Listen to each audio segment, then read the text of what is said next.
Coming up in our newscast tonight.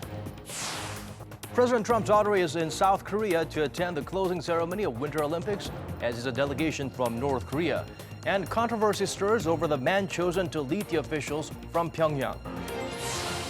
No gold for South Korea in last night's short track relays. Home fans now focus on rallying the women curlers to help them continue their winning ways.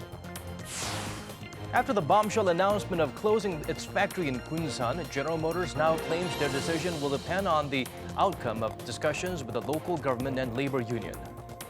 NEWSCENTER begins now.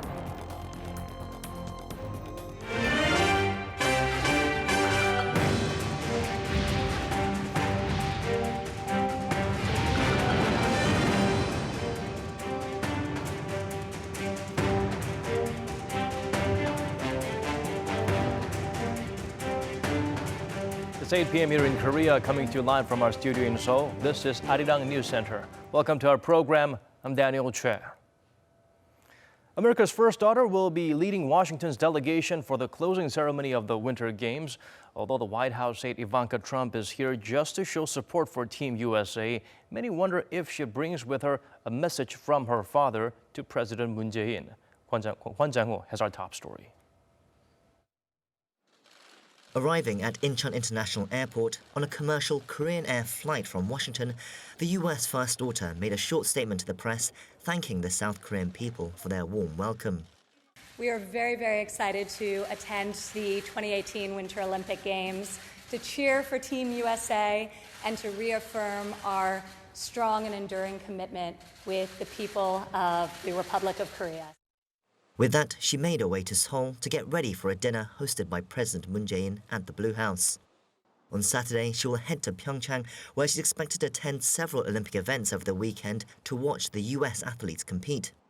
There had been speculation that she would make time to meet with North Korean defectors, like Vice President Mike Pence did during his visit for the opening ceremony. White House officials denied such claims, reiterating the main purpose of a visit was to highlight Team USA's achievements, as well as show support for South Korea. Officials also denied that there are any plans for the first daughter to meet with the North Korean delegation, which is arriving on Sunday. But the last-minute inclusion to the U.S. delegation of Alison Hooker, a National Security Council official specializing in Korean affairs, has raised speculation that a meeting between representatives from the two sides could still occur. Ivanka Trump herself could still run into the North Koreans at the closing ceremony if they find themselves in similar seats to the opening ceremony. Vice President Pence was seated one row in front of the North Koreans. He spent most of the time largely ignoring them and also refused to stand when the unified Korean team made their entrance. Focus will be on whether the first daughter will give a similarly frosty response or extend a hand to the regime instead. Hwan Jang-ho, Arirang News. The visiting White House senior advisor is now at the nation's presidential office, the first stop of her 4-day South Korea trip. Let's go live to our chief Cheongwon correspondent Moon Gun-young. Gun-young, what's the latest? Well, we are expecting Ivanka Trump, the first daughter of the United States, to arrive here at the Blue House just moments from now. So she officially kicks off a highly anticipated visit to South Korea only 2 weeks after North Korean leader Kim Jong-un sent his own sister on a mission here in an attempt, what analysts believe to be an attempt to drive a wedge between Washington and Seoul. Now, Ivanka Trump's official mission here to South Korea is to lead the American delegation to the closing ceremony of the PyeongChang Winter Olympic Games, which is to be held on Sunday. But the first stop of her 4-day visit to South Korea will begin here at the presidential Blue House, with the South Korean president treating America's first daughter and senior White House advisor to a Blue House dinner. Now, they're going all out to make sure Ivanka Trump receives due treatment. They've been extra cautious in selecting the menu to accommodate Ivanka Trump's kosher diet, so they're staying away from meat and shellfish. Daniel? Well, Konyang, many are hoping there could be some politics or diplomacy from the U.S. delegation led by Ivanka. What do you have on that front? Well, U.S. officials have repeatedly, including Sarah Huckabee Sanders, the White House press secretary traveling with Ivanka Trump this time around, has tried to play down the political or diplomatic role of Ivanka Trump, saying this trip is strictly confined to Olympics and sports related. But Ivanka's mere presence at an event with the North Korean delegation, now the closing ceremony of the PyeongChang Winter Olympic Games on Sunday will be just one, is bound to generate intense interest. And although U.S. officials have driven out the possibility of any planned meeting between Ms. Trump and the North Korean delegation headed by Kim Young-chul, a former spy chief who is widely believed to have masterminded the 2010 sinking of a South Korean warship. Many here in South Korea and well around the world will keep a close eye on the first daughter's every move here. As analysts here have said, Ivanka's chief task will be shoring up diplomatic relations with South Korea. And tonight here at the Blue House, we'll be watching for any signs or message the well-trusted advisor to her father, President Donald Trump, has traveled with as she sets foot here in South Korea's Blue House only 2 weeks after Kim Yo-jong, the sister of North Korean leader Kim Jong-un, delivered a surprise offer of invitation from her brother to President Moon Jae-in to visit North Korea for an inter-Korean summit. And what's for sure is that right here where we stand, the Korean Peninsula will be the hotspot for global diplomacy in the next few days. Daniel? All right, Kanyang, thank you for filling us in on the details. We appreciate it. Meanwhile, many question why Kim Young-chul is set to lead Pyongyang's high-level delegation to the closing ceremony of the Global Games. He has been believed to have led some of the worst North Korean provocations that took lives here in the nation. Oh Jung-hee has an analysis of what could have driven the regime to make this controversial choice. North Korea is once again sending a high-level delegation to South Korea for the closing ceremony of the Olympics, but the official chosen to lead the group has raised a lot of eyebrows. That's Kim Young-chul, the vice chair of the North Korean ruling party's Central Committee. Kim is the man believed to be responsible for 2 deadly North Korean attacks on South Korea, the sinking of the warship Cheonan, which killed 46 sailors, as well as the artillery attack on the border island of Yeonpyeong-do that killed 4 South Koreans, 2 of them civilians. Both occurred in 2010 when Kim headed the regime's intelligence agency. Amid the uproar over Kim's visit, the South Korean government says Kim was never definitively confirmed to be the mastermind. Regarding the sinking of the Cheonan, the Defense Ministry said at the National Assembly in 2010 that it's difficult to identify who specifically was responsible. At the time, though, the Defense Ministry did say there was a high possibility that Kim was behind the attacks. On Friday, the ministry was quiet, saying only that it'll follow the government's decision. So why would Pyongyang choose a figure like Kim Young-chul? It's been speculated that the North wants to test Seoul's willingness to improve ties by sending someone highly controversial and hawkish. But some experts say Kim was always a natural choice since he's considered an expert on inter-Korean relations.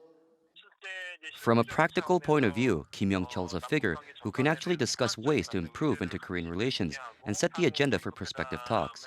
There's no other person in the regime who can actually achieve a fruitful and meaningful dialogue. The South Korean government says it agreed to Kim Young-chul's visit because he's a key official in charge of inter-Korean relations and because his participation could improve the chances for peace. Amid the controversy, the government is asking for understanding and for South Koreans to look at the situation holistically. Oh Jung-hee, Arirang News.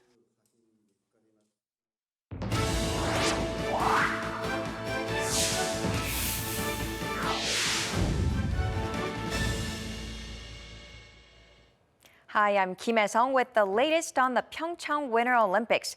We are already into day 14 of the PyeongChang Winter Olympics, just 2 days left before the closing ceremony. But the Olympic fever is still high. The men's 1,000-meter speed skating kicked off about an hour ago, and keep your eyes on 3 South Koreans, Jung Jae-woong, Cha Min-gyu, and Kim Tae-yoon, who are racing in the event. The highly anticipated women's curling semi-final between South Korea and Japan is also in full swing. The host team have 8 wins and 1 loss in the round-robin stage, ranking them at number 1. But Korea lost that one round to Japan, so there is some pressure. Let's see if South Korea can continue its winning streak and make it to the finals. The winner will face either Sweden or Great Britain, who are also playing their semifinal match right now. The women's curling gold medal game will take place on Sunday at 9 a.m. Korea time. In the women's figure skating, South Korea's Choi Da-bin gave the home fans a thrill. She finished 7th with an overall score of 199.26. This makes Choi the first South Korean skater to achieve a top 10 finish at the Olympics apart from two-time gold medalist Kim Yeona. 15-year-old Kim Han-il also pulled off her personal best, ranking 13th on her Olympic debut.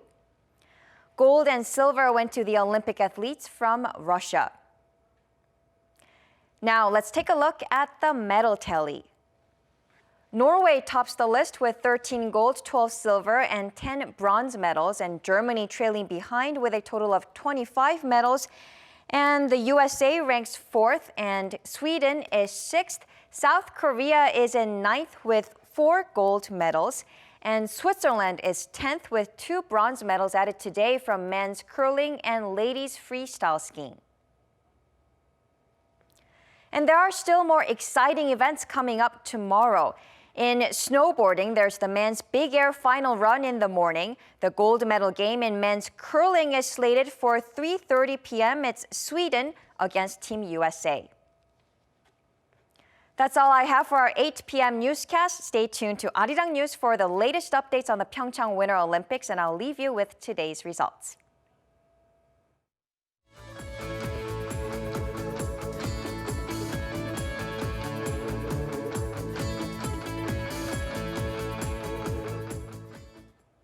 For the daily dose of Olympic updates. Moving on, South Korea's short track speed skaters got a chance to speak their mind after their final competitions in PyeongChang. Although disappointed, the Olympians said they had no regrets and that the Games will be a long remembered and cherished event. Our Park Hee-jun has more from the press conference. South Korea's female short track speed skaters are leaving the PyeongChang Olympics with no regrets. In a press conference held at the Korean House inside Gangneung Olympic Park on Friday, the skaters displayed strong team unity and spirit. They said that competing at the Winter Games helped them grow into stronger players. At first, I was focused on winning a medal, but later on, I began wanting to be able to enjoy competing in the Games. I think I was able to compete without leaving any regrets. It was a great experience for me. The results were not all they had hoped for, especially in the women's 1,000-meter short track speed skating match on Thursday. The collision between Choi Min-jung and Shim Seok-hee kept the 2 medal hopefuls from finishing in the top 3, but they said it's all just part of competing in sports and that it's merely water under the bridge. And all things considered, it was a memorable event that they were able to enjoy. Many people became interested in short track speed skating through the Olympic Games. We will try to make the games more exciting so that people will want to watch them more often, instead of every 4 years. We want to make more effort and repay the audience's love. Earlier the same day, another press conference was held for the men's short track team, who expressed similar emotions of both regret and relief. Im Hyo-jun, the only male skater to win gold, said he was able to learn a lot from his participation at the Winter Games, especially during his 5,000-meter relay when he fell midway through the race. I feel bad about the mistake, but it's going to help me make sure not to repeat the same mistake in the future. South Korean short track speed skaters won a total of 6 medals, including 3 golds. After enjoying a break, they'll get back to training to prepare for next year's World Championships. Park Hee-jun, Arirang News. Nearly upstaging the sporting action of the Winter Olympics was Korea's Dazzling tech display. From amazing light shows to all new ways to shop, Lee-ji-won highlights the elements that clearly set the 2018 Games apart from its predecessors. There's a constellation of LED lights in the night sky above PyeongChang's Metal Plaza. It's the record-breaking formation of more than 1,200 drones that stole the show at the opening ceremony of the PyeongChang Winter Olympics. Among the cutting-edge technologies used in the show is the 5th generation or 5G wireless network, newly introduced for the games. 5G is around 100 times faster than its predecessor, transmitting massive amounts of data and enabling the creation of amazing new experiences. The Winter Olympics are showcasing high-end technologies like these and even integrating them into key visitor experiences to provide entertainment and convenience. Another cutting-edge technology visitors can enjoy at PyeongChang is a test ride in one of these autonomous fuel cell vehicles.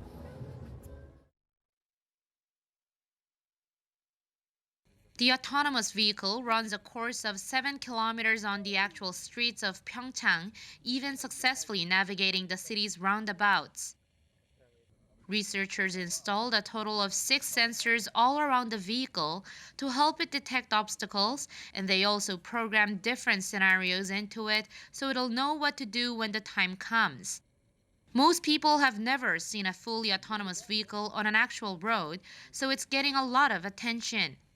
Unbelievable. Like, I really enjoy very much with this car. The car was like running very smooth and it's very comfortable, and it's going to be very challengeable for the forthcoming Olympics to introduce more technologies.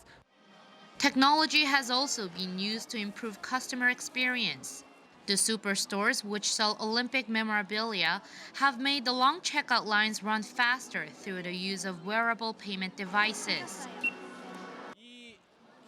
We made microtags embedded with dual interface NFC chips and antennas so they can be put into gloves, stickers, and pins.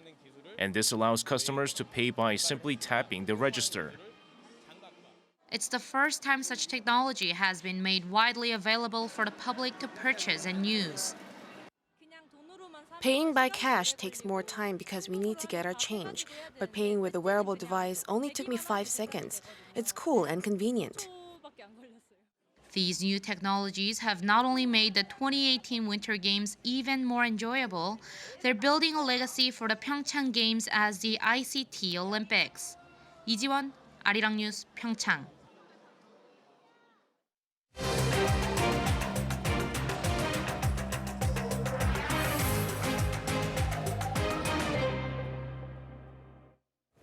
The ruling party and the government held a meeting on pending economic issues. They vowed to roll up their sleeves and get the problem solved in a way it best protects national interest. Kim Min-ji shares with us what was discussed. The ruling Democratic Party of Korea and the government have vowed to take stern action against mounting trade pressure from the U.S. In a policy meeting Friday, the two sides agreed on the need to actively engage in consultations with Washington and said that Seoul will consider filing a complaint with the WTO or seek collective action with the international community. This comes after the U.S. recently imposed safeguard measures against Korean washing machines and solar panels and is now pushing to slap massive duties on Korean steel. Trade pressure from the U.S. is getting stronger. As a country striving to become an open economy, we will not yield. We call for thorough management on the trade front to protect our national interest. On the General Motors crisis, they called on the automaker to demonstrate clearly that it intends to normalize its business. The Detroit-based company announced last week it would shut its plant in Gunsan by May and will soon decide the fate of its other 3 local plants as part of restructuring efforts, while asking the Korean government for financial aid. The two sides called on GM to swiftly submit its turnaround plan, adding that the automaker must also abide by the 3 principles put forward by the government, that is, a responsible role by the largest shareholder to normalize operations, dividing the burden among shareholders, creditors, and its union, as well as the formation of long-term sustainable plans to normalize business. The government has also promised measures to minimize the fallout on the local economy. The city of Gunsan does not yet meet criteria to be designated as an employment crisis area, but the city has already seen the closure of a shipyard by Hyundai Heavy Industries, and the GM plant is currently operating at just 20% of capacity. We are seeking this designation to fend off a sudden recession. Along with this, the government will lay out additional measures. GM executives have been in Korea this week to meet with senior officials from the state-run Korea Development Bank, as well as government officials and the country's lawmakers. For now, due diligence will get underway, which the government says it will keep close tabs on, while the National Assembly also vowed to cooperate in areas which it can play a part. Kim Min-ji, Arirang News. Seoul's government met for talks with officials of General Motors on the plans to shut down a plant in the nation. Following negotiations on how to revive the company in crisis, the auto giant's HQ in Detroit decided to delay the maturity date on the money lent to GM Korea until it completes due diligence on the Korean subsidiary. Park Ji-won gets us up to speed with the developments. U.S. automaker General Motors, headquartered in Detroit, decided to delay the collection of nearly $650 million that were lent to its Korean unit. The money is only a fraction of a total of some $2.7 billion that GM Korea received in loans from its parent company and other GM subsidiaries.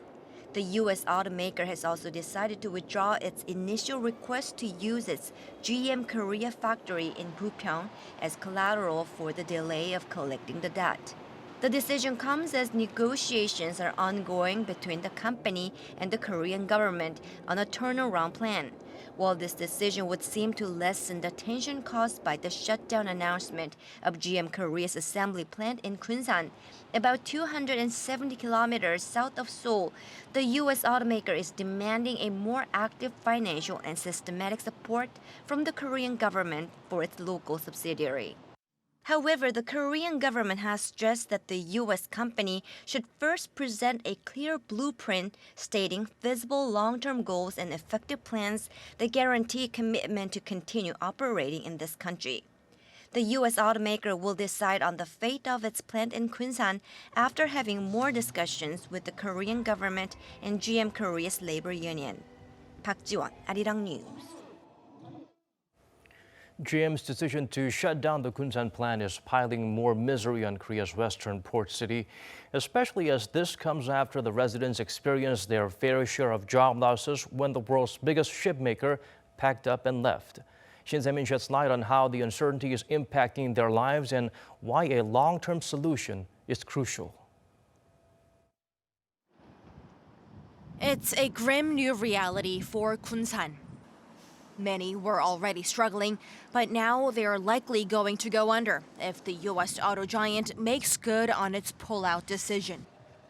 If a compromise is not reached with the South Korean government, the shutdown is projected to affect 50,000 people, the 15,000 employees, first and second-tier suppliers, as well as their families and other residents in the small city on Korea's western coast.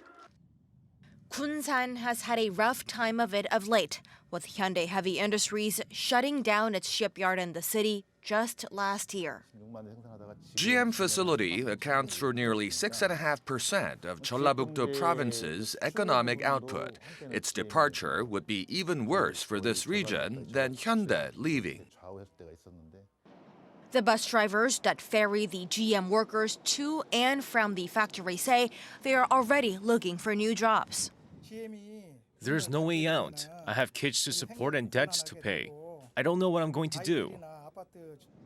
And it just doesn't end there. This relatively small industrial town of Gunsan is racked with uncertainty over fears that the economy will turn south due to some thousands of workers at risk of losing their jobs.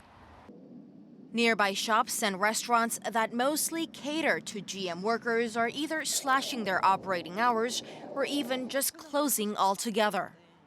예, 아침 8시부터 저녁 1시까지 했는데 손님이 없어요. 그래서 점심 장사만 해요. 이제는 놀아요. 이제는 한 6시에 조금. The property market is in the doldrums as well. Newly built residential buildings sit vacant and have done so for weeks, months even. Responding to the crisis, President Moon Jae-in has ordered the government to designate Gunsan as an employment crisis area, calling for urgent measures to help local residents. The move comes as GM and government officials in Seoul continue to try and thrash out a deal to save the factory. However, the city of Gunsan, with its rundown buildings and empty streets, will need more than just a quick fix. The residents here are desperate for a long-term solution to help them overcome their economic woes. 신세민, Arirang News.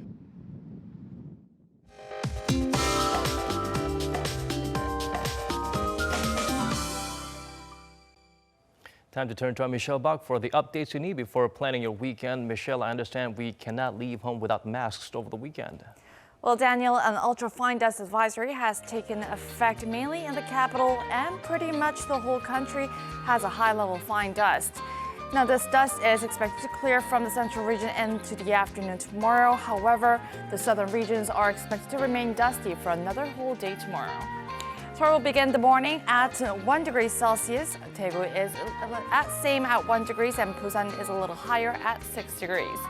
Into the afternoon, Seoul rises to 8 degrees, Gwangju and Busan reaching to 13 and 14 degrees.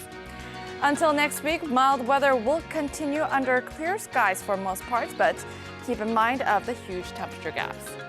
In PyeongChang on Sunday during the Olympics closing ceremony, the sky will be cloudy and there's going to be wind bringing down the temperature, so make sure to dress warmly. I'll leave you with the weather conditions around the world.